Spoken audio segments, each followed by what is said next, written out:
Greetings to everybody out there in the NoDQ galaxy. Welcome to another edition of NoDQ&A video here on NoDQ.com and the YouTube channel, youtube.com/AaronRift, Before we begin, I would like to give a quick shout out to Nick Glavin, who is the current reigning and defending NoDQ Super Chat champion. If you're watching this on the YouTube premiere, send in a Super Chat. The biggest single Super Chat will result in a new champion being crowned. With that being said, let's get down to your questions. This question comes from Miguel Ortiz. Going into WrestleMania 20, did you personally have any expectations for Bill Goldberg versus Brock Lesnar? What were you expecting, and when you saw what happened, what were your initial reactions? First of all, I was not expecting Brock Lesnar to lose. Keep in mind that the news about Lesnar leaving did not go down until shortly before WrestleMania. Although people did know by the time the match took place, it was common knowledge if you went on the internet that Lesnar was leaving.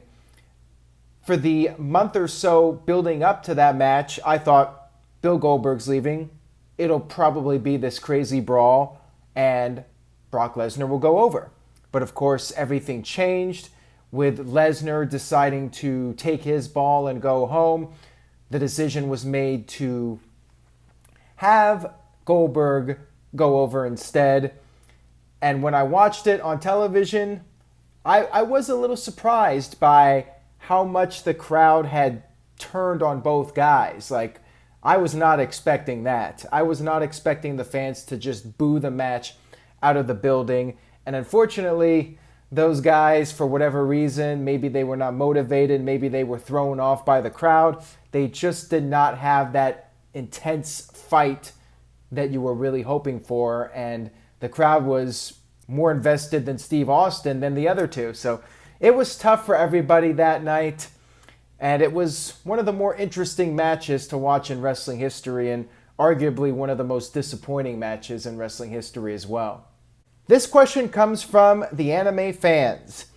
What? Huh? Can you explain why WWE has announced a free version of the network, and what, if any, changes do we get with a free versus paid version of the network?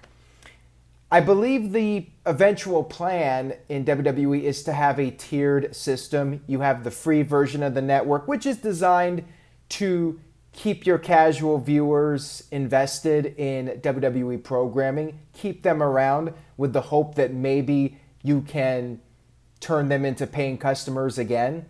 And then there will probably be the regular $9.99 plan, which will have, I'm guessing, most of the pay-per-views and maybe some content that you would not get with the free subscription to the network. And then apparently there is a plan to do a premium tier of the network, which could end up having WrestleMania, maybe SummerSlam, maybe the Royal Rumble, which is what I think WWE should have done to begin with. I think that they left money on the table by giving everything to fans for just $9.99. I think that's going to be the eventual plan, is to have the three tiers, and people that want to pay $9.99, they'll get some content, but not everything that a premium user would get. This question comes from SCW Wrestling Channel. What are your thoughts on the start/stop Smackdown hacker storyline? Does the lack of momentum on the storyline harm interest and potential payoff for when the identity of the hacker is revealed? Who is your prediction to be the hacker and hackers? Well, first of all, I don't even know who I would guess, because I feel like WWE and the creative team, they do not know who the hacker is. Now, was it going to be Chad Gable or Ali, which was originally rumored? Who knows? Was WWE looking to have an NXT call-up be the hacker? There's no fans right now, which could very well lead to this storyline just completely going on ice unless a situation calls for the hacker to reveal something. But right now, I feel like you might as well just wait things out a little bit, maybe continue teasing it, but at some point you got to deliver something. It's bad timing for WWE right now because of the pandemic. I think that a reveal would be a lot more impactful if you had an audience to react to it. But then again, if it was somebody like Chad Gable, it would not get that much of a reaction. Maybe they should just have it be Ali, because you would not have that disappointing crowd reaction. Although Ali, apparently, if you ask him, he's a great promo, so maybe he would make it work because he's Ali after all. But I don't know. I really don't know, and unfortunately, as each week passes, I'm starting to care less and less about the storyline. This question comes from Sun Goshiku, and this is a very unique question. I don't believe in a decade of doing these Q&As that I have ever gotten this question before. What retired WWE talent do you think of that had both a great debut match and last match in WWE? That is really tough. As far as people who are alive, Kurt Angle, his debut match at Survivor Series, if you want to call that his official debut match, was nothing special. It's hard to say. There is one person I can think of, and that would be Chris Benoit, but he's retired because he's dead. And his last match, I believe, was against Elijah Burke, and that was a fine match. And his debut match, I believe, in WWE was against Triple H. Correct me if I'm wrong. But he's the only person I can really think of, just because I know he's a great wrestler and pretty much any match he's in is going to be quality. Eddie Guerrero might be another person, although he did, I think, suffer a dislocated elbow in his first match in WWE, but Eddie would be another one. That's a tough question. That is a very difficult one to answer. But what do you guys think? Leave a comment and let me know. Maybe you're thinking of something that would be a lot more of a suitable answer. This question comes from TJS. Is Kurt Angle showing up to headbutt Samoa Joe the greatest moment in Impact Wrestling history? The crowd was absolutely crazy. Angle seemed very motivated and everything went so well produced. If not, what moment tops this? I agree with you, TJS. That was arguably the peak of TNA, and when people were really excited about TNA and they thought this was going to be the turning point.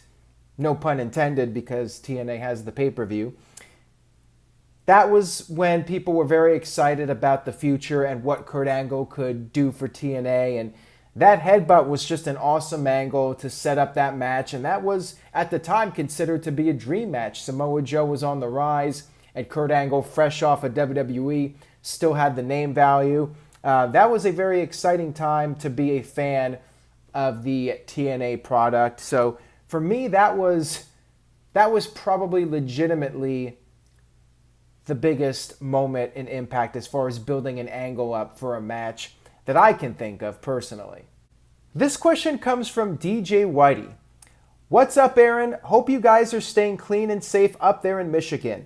With talents off of TV like Roman Reigns and Jinder Mahal, I suppose due to the pandemic, does this mean we will not see them at all until there's a vaccine?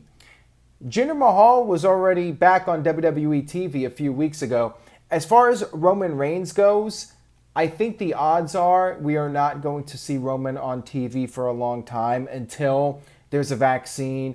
Maybe if we see the COVID cases drop significantly without there being a vaccine, maybe Roman would come back. But I think at this time, he's going to keep his health as a priority, spend time with his family, take a break from wrestling, give his body some time to heal up, because I'm sure Roman Reigns, even though he's portrayed as Superman on TV, he's still a human being. And I feel like the guy probably got a bit banged up, let's be real here, from working a regular schedule in WWE, which is pretty much every other day of the year, 300 days a year when you add it all up, which is more than half of the year. I think there's no rush to bring him back once we get crowds again, once we see that the cases have dropped and the virus is under control, then we can start talking about Reigns being back. But I'm thinking earliest we might see him back, maybe the end of the year. But I think it's more likely we'll see him perhaps Royal Rumble as we get close to WrestleMania, when I think the period will be where there will be a vaccine. I think early 2021 is a more realistic timeline of when he'll be back. That will wrap things up for this edition of No DQ&A video. Thanks as always for watching. Subscribe, turn on that notification bell so you know when a new video is coming up, and stay tuned to NoDQ.com for the very latest. Thank you all again. I appreciate every one of you watching this, and I will see you guys next time.